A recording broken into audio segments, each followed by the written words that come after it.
Nathaniel, we are ready whenever you are ready, sir.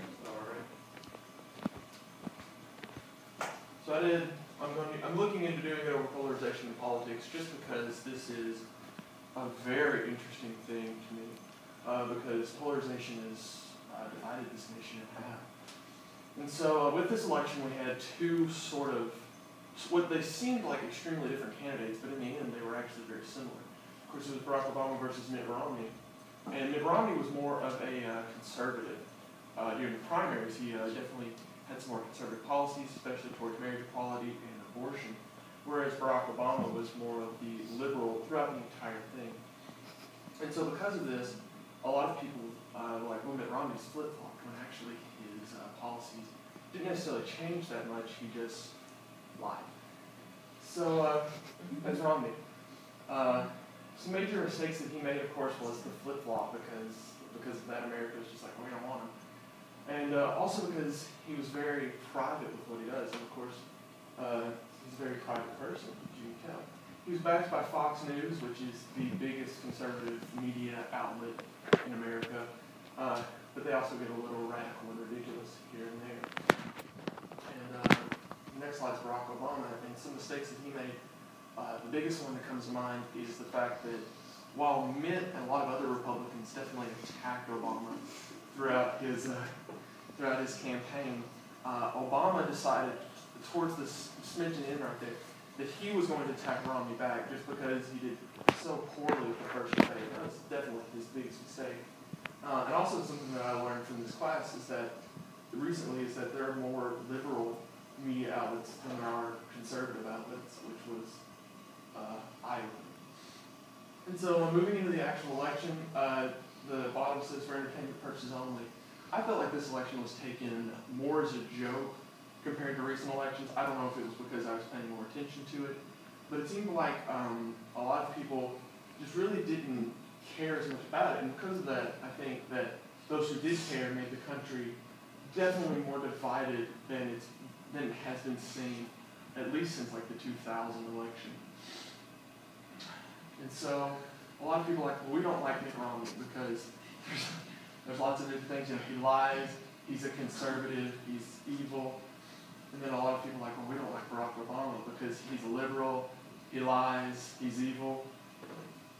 And you know, both these candidates are very similar. They're both politicians, they both went to Harvard, they both have lives. And because of this, we get a look at the lesser of two evils, which is definitely not the way that politics should be played. Because politics is very much gray rather than just black and white. And that's something that I've learned throughout this class, is that you can't really have two extreme sides. You really just need to be more in the middle. So what are the deciding factors of the election? As you can see, women voters were definitely a big deciding factor, since Barack Obama took that by over 10%. And also other deciding factors were minorities, especially the Latino vote, because Barack Obama won, once again, very much of the Latino vote, and of course took much of the African American vote. Because of that, the minority vote played a bigger role than it ever has before in an election, especially when electing someone like Barack Obama. So how do we fix what we've always known as far as the two-party system goes? The most important thing I think that we can do with eradicating the two-party system, especially one that our first president opposed, is to either have a one-party system or a large-scale multi-party system with 3 to like 7 different parties. Because of this, it's still very much the gray area of America without splitting into two totally opposite sides. And also, just real quick, because if we had 3 parties, 2 parties could still become dominant while one falls behind. And so the Republicans definitely took a beating in this election, and what exactly should they do? For one, they shouldn't all just be like rich white guys. They should definitely get some more diversity going on throughout. And it's because of this, we're starting to see new leaders, especially in the Republican Party, like Chris Christie there, and who's really trying to shatter these party lines whenever it comes to going to Congress and trying to help out his own state and everything.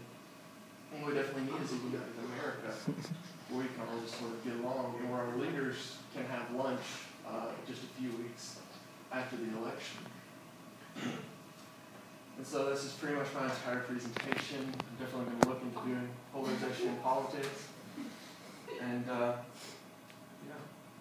All right. Thanks. Yay, America. All right, any questions for Nathaniel? Yes, ma'am. That's not questions. Sure. Go ahead. You have pictures of another like a What did you like about him, Riddell?